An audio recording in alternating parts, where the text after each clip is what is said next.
네, 오늘 정치권 이슈들을 서정욱, 장현주 변호사와 함께 자세하게 짚어보도록 하겠습니다. 어서 오십시오. 안녕하세요. 네. 앞서 계속해서 언급해드리고 있는 것처럼 더불어민주당 이재명 대표가 성남FC 의혹과 관련해서 검찰에 출석을 했습니다. 이재명 대표의 발언을 듣고 대담 시작하도록 하겠습니다. 소환 조사는 정치 검찰이 파놓은 함정이라는 거 잘 알고 있습니다. 특권을 바람봐도 없고 잘못한 것도 없고 피할 이유도 없으니 당당하게 맞서겠습니다. 답정 기소입니다. 그거는 누구나 다 아는 사실입니다. 기소를 목표로 두고 수사를 맞춰가고 있는 것입니다.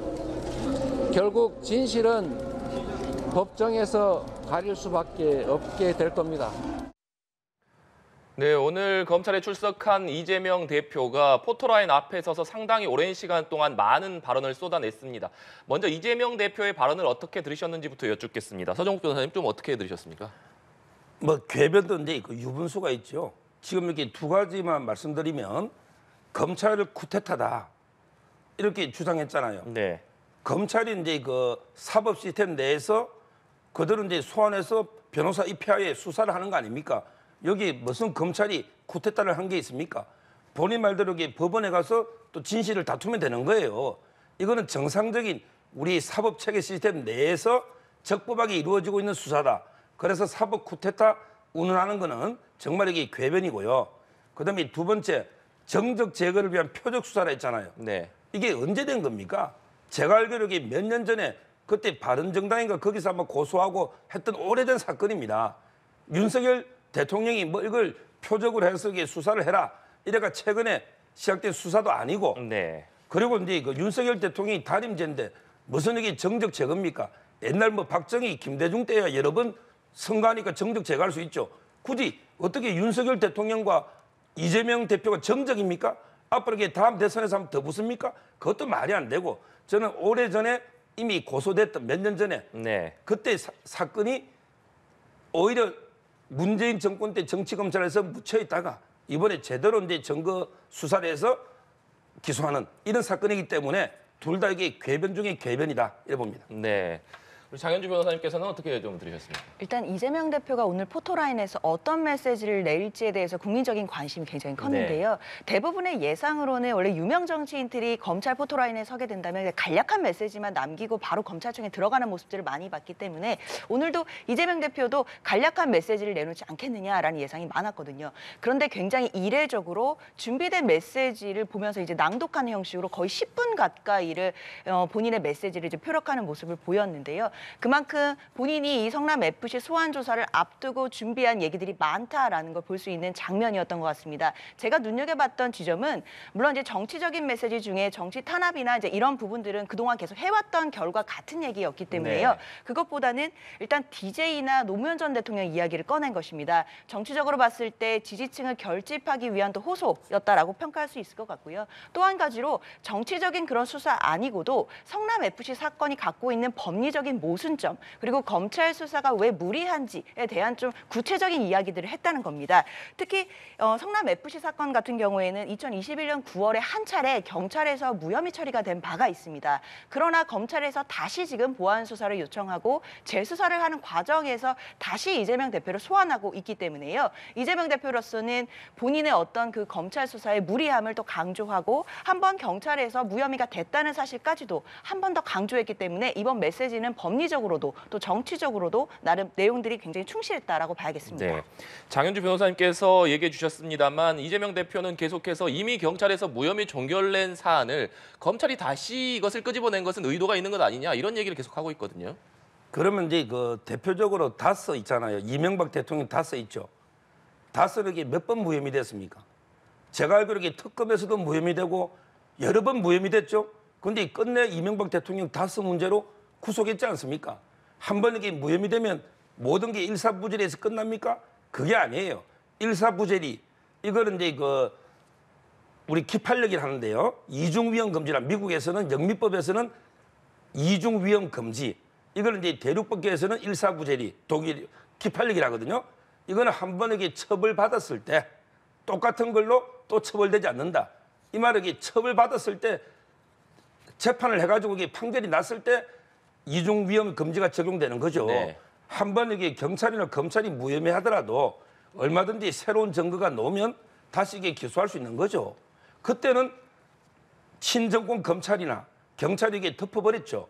근데 이번에 제대로 수사해 보니까 얼마나 이게 수많은 물적 증거들, 공문들, 대가성 있는 청탁 이런 게 많이 자료들이 증거들이 산더미처럼 쏟아져 넣어버렸잖아요. 이러면 이게 얼마든지 다시 기소할 수 있는 거예요. 한 번 무혐의 됐다 해서 기소 못하는 게 말이 안 돼. 이것도 본인이 변호사 아닙니까? 변호사에게 이명박 대통령도 몇 번 무혐의 받은 거 기소를 했는데 지금 와서 한 번 무혐의 받은 걸 가지고 왜 이걸 이제 꺼내느냐? 이건 말도 안 되는, 이것도 이게 변호사로서는 저는 뭐 어불성설이라 봅니다. 네. 사실 이 부분에 대해서는 변호사님 말씀 주신 것도 일반적으로는 맞는 말인데요. 당연히 형사소송법상 그리고 형사소송의 절차상 경찰에서 무혐의 처리가 됐더라도 검찰에서 보완 수사를 요구하는 것도 가능한 일입니다. 다만 이재명 대표가 지적하는 것은 이미 3년 정도를 수사를 해서 경찰이 무혐의 처리하고 불송치 결정을 했던 것을 또 검찰이 다시 보완 수사를 요구하고 강제 수사로 전환하는 그 과정 자체가 이재명 대표이기 때문에, 즉 제1야당의 당대표이기 때문에 이루어지는 것이 아니냐라고 하는 의심입니다. 그만큼 이재명 대표는 야당 당대표로서 지금 검찰의 탄압을 받고 있다라는 주장을 펴고 있기 때문에요. 네. 일단 경찰에서 한 차례 무혐의가 되었다는 사실 자체는 이재명 대표가 계속해서 가져갈 논리로 보입니다. 예.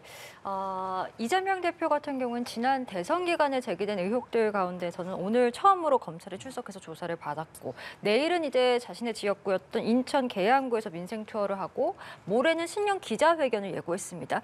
이재명 대표의 이런 행보는 좀 어떻게 보고 계신지요? 아마 이제 그 이 대표는 설마 이게 내가 야당 대표인데 검찰에서 이제 구속까지 하겠느냐? 영장은 안 치겠지. 그러니까 이제 수사는 수사지만 나는 이게 내가 할 일은 계속 해나간다. 아마 이런 이제 그 저는 과잉 자신감 좀 이게 보여주기 위해서 오히려 행보를 예상대로 한 게 아닌가 이렇게 보는데, 근데 제가 보기에는요, 이 검찰이 이게 영장 안 칠 수가 없어요. 영장 안 치면 이게 검찰이 죽습니다. 아니 영장도 청구 못할 걸 야당 대표를 불러서 이게 수사를 떠들썩하게 한다?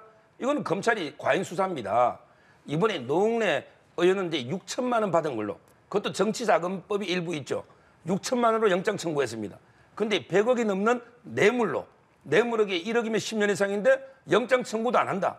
이러면 이게 검찰이 수사를 말았어야죠. 따라서는 아마 이게 이재명 대표에게 그 영장을 안 칠 거나 아니면 본인에게 영장을 예감하면서도 좀 자신감 보이기 위해서 뭐 이런 행보를 쭉 벌이고 있지만, 저는 이게 바로 이제 검찰에서 영장이 들어오면 또 이게 국회가 막 소집되고 방탄 복잡해지니까 다른 행보가 나올 걸로 봐요. 자신감을 보여주는 것이다. 사실 이재명 대표가 이제 앞서서 보여줬던 모습들이 이제 언론에서는 이제 일각에서 그런 보도들이 있었습니다. 특히 이재명 대표가 어떤 사법 리스크 때문에 좀 위축돼서 본인이 얘기를 잘 못하고, 또 언론 기자들의 질문 중에 특히나 이제 사법 리스크 관련된 질문에는 대답을 피하는 모습들이 좀 많이 보도가 되면서 이재명 대표의 어떤 모습들이 좀 수세적인 거 아니냐라는 얘기들이 나왔었는데요. 저는 오늘 오전에 그 검찰에 출석하면서 메시지를 내는 것, 이것을 기점으로 해서 이재명 대표의 어떤 앞으로의 대응책이 완전히 전환될 것이다라는 예상이 됩니다. 그만큼 강력한 메시지가 나왔고 또 법리적인 얘기들도 나왔기 때문에요. 성남FC, 즉 제3자 뇌물죄 관련해서는 본인이 법리적으로 다퉈서 혐의가 없음을 입증할 자신이 있다라는 것을 내비친 것으로 판단이 되고, 또 앞으로도 또 내일 있을 민생 투어 일정이라든지 12일에 있을 신년 기자회견에서도 당연히 기자들이 그 사법 리스크나 그러면 이번에 있었던 수사에 대해서 질문이 나올 텐데요. 그 질문에 피하지 않고 그 특유의 어떻게 보면 이재명식 화법을 살려서 공세적으로 좀 전환해서 좀 정면 돌파를 하겠다라는 지금 기조로 봐야 될 것 같습니다. 네. 그런데 오늘 이 자리에 박홍근 원내대표 그리고 정청래 최고위원 등 당 지도부 또 의원들이 여러 명 동행을 했습니다. 국민의힘에서는 이것을 놓고 강하게 비판을 했는데 듣고 대담 이어가도록 하겠습니다. 이재명 대표가 성남시장 재직 시절에 개인적으로 저지른 문제와 관계된 것인데 왜 민주당이 총출동해서 막고 이 위세를 부리는지 잘 모르겠습니다. 사법의 문제는 사법으로만 봐야 하지 이것이 무슨 진영의 문제나 숫자의 문제로 볼 일은 아닌 것 같습니다. 네, 오늘 이 대표의 검찰 출석 현장에 보신 것처럼 민주당 지도부를 비롯해서 여러 명의 의원들이 좀 동행을 했습니다. 일단 이렇게 여러 명의 의원들이 동행한 배경도 궁금하고 국민의힘에서는 이것을 놓고 이재명 대표 개인이 방어할 일인데 왜 당 지도부와 의원들이 동행을 하느냐 이렇게 비판을 하고 있거든요. 이 지점은 좀 어떻게 보고 계십니까? 네, 말씀 주신 것처럼 이제 조호영 원내대표께서도 이렇게 조금 너무 숫자로 위세를 부리는 거 아니냐 이제 이런 얘기들이 나오는데요. 물론 여당으로서는 지적할 수 있는 얘기라고 생각합니다. 다만 위세를 부려서 막을 수 있는 일이 아니다라고 이제 여당에서 공격을 하시는데 위세를 부린다고 검찰 수사가 막아지겠습니까? 당연한 말씀을 하시는 것 같고요. 그리고 성남지청까지 출석하는 길에 이제 지지자들도 많이 올 것이고 네. 그리고 지지하지 않으시는 분도 오셔서 이제 집회를 하신다는 것은 예전부터 예고가 되어 있었습니다. 그렇기 때문에 지도부들은 그 이재명 대표의 어떤 소환 가는 길에 힘을 실어주기 위해서 동행을 한 것으로 봐야 될 것 같고요.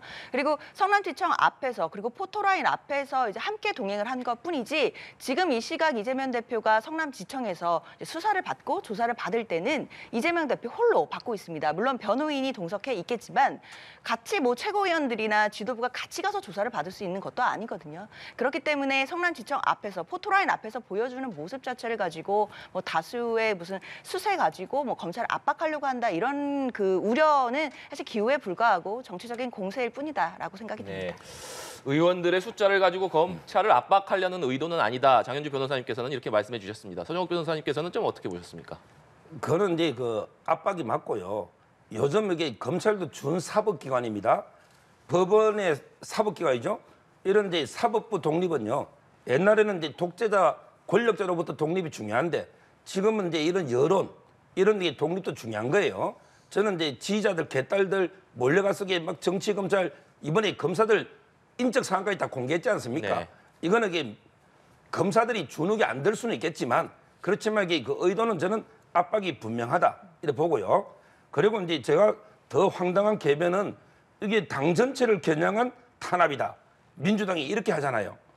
근데 결국 이재명 대표 수사는요. 어떻게 되느냐면 이제 이번 FC잖아요.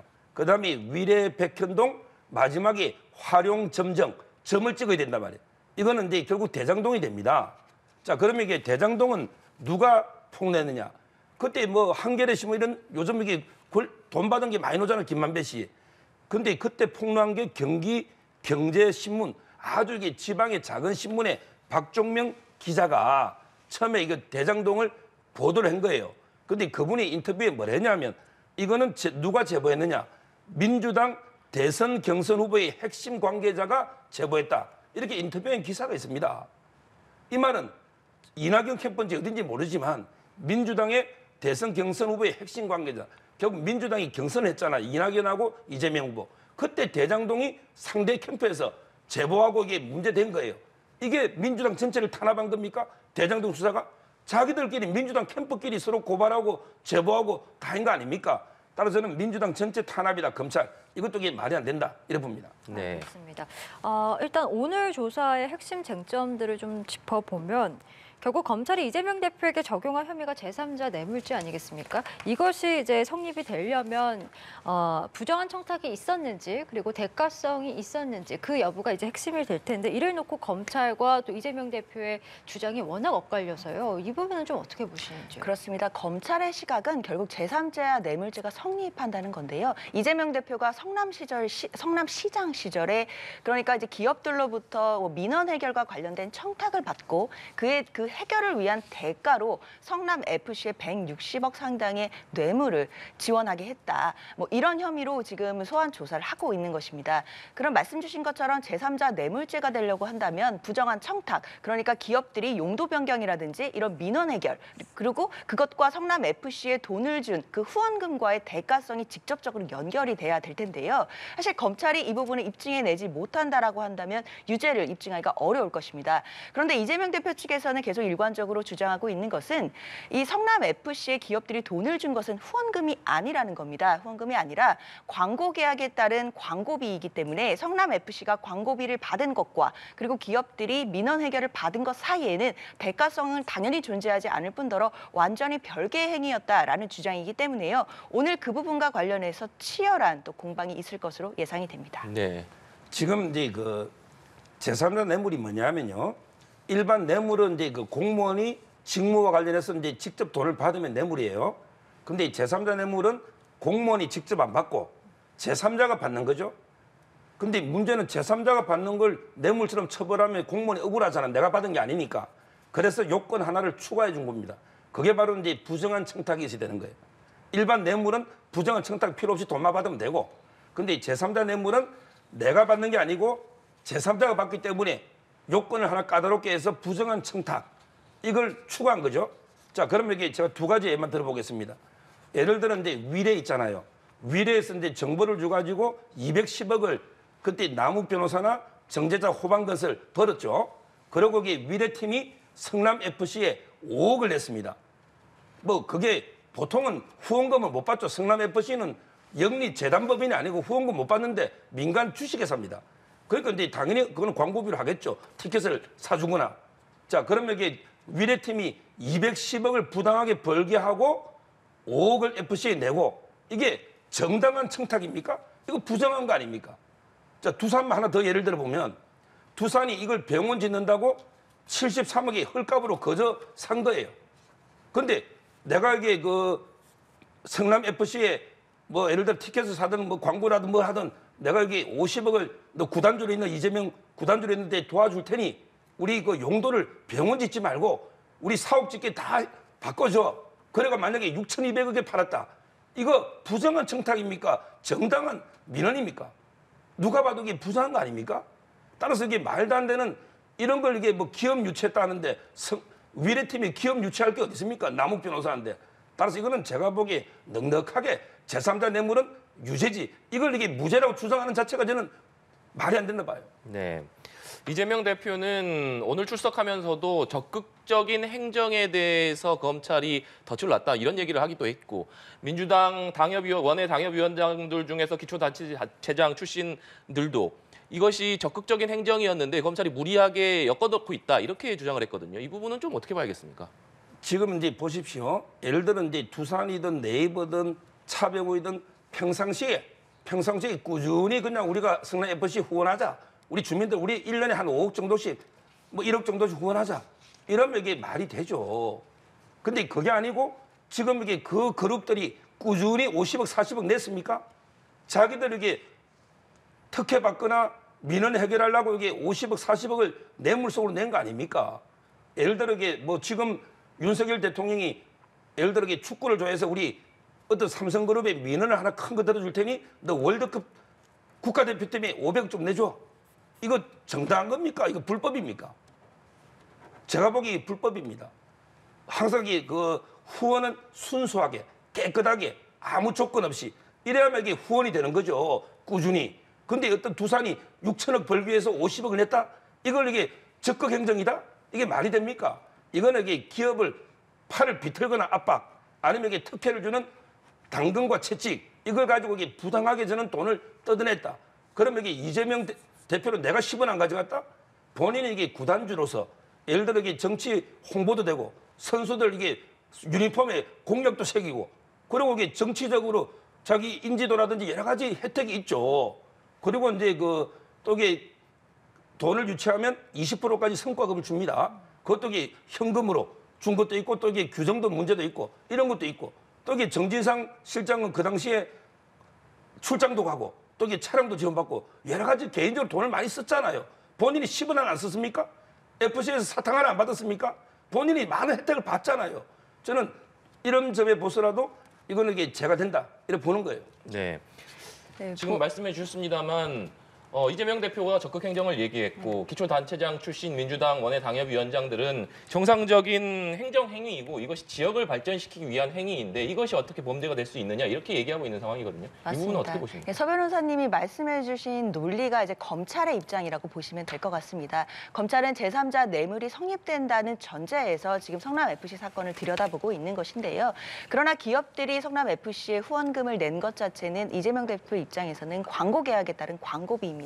그러면 부정한 청탁과 그 광고비를 연결할 수 있는 지점은 검찰이 입증을 해내야 될 텐데요.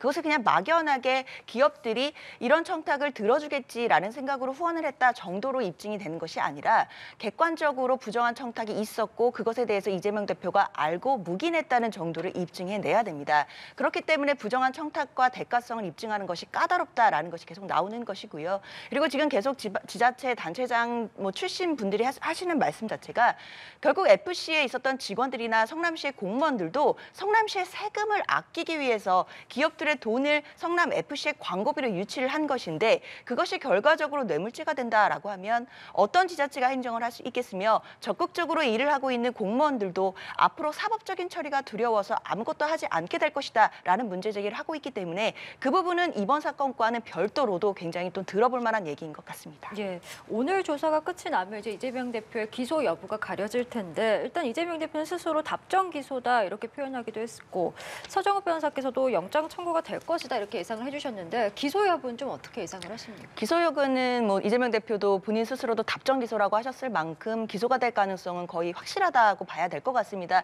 작년에 이미 이 성남 FC 관련해서 두산건설의 전 대표나 그리고 성남시에서 일했던 실무 공무원이 그 공소가 제기가 됐습니다. 근데 그 공소장에 이재명 대표가 공범으로 적시가 되어 있거든요. 그렇다고 한다면 이미 검찰은 이재명 대표를 기소하는 것을 전제로 오늘 소환도 했다라고 봐야겠습니다. 그렇기 때문에 기소는 사실상 거의 예정된 것이라고 봐야 될 것이고 그럼 신병 처리만 남아 있습니다. 과연 검찰이 이런 상황에서 구속영장을 던질 수 있을 것이냐 이 부분이 참 의문인데요. 물론 서 변호사님 말씀 주신 것처럼 이 뇌물 액수가 굉장히 크고 160억이라고 검찰은 보고 있기 때문에 구속영장을 청구할 만한 사유가 있는 것도 사실입니다.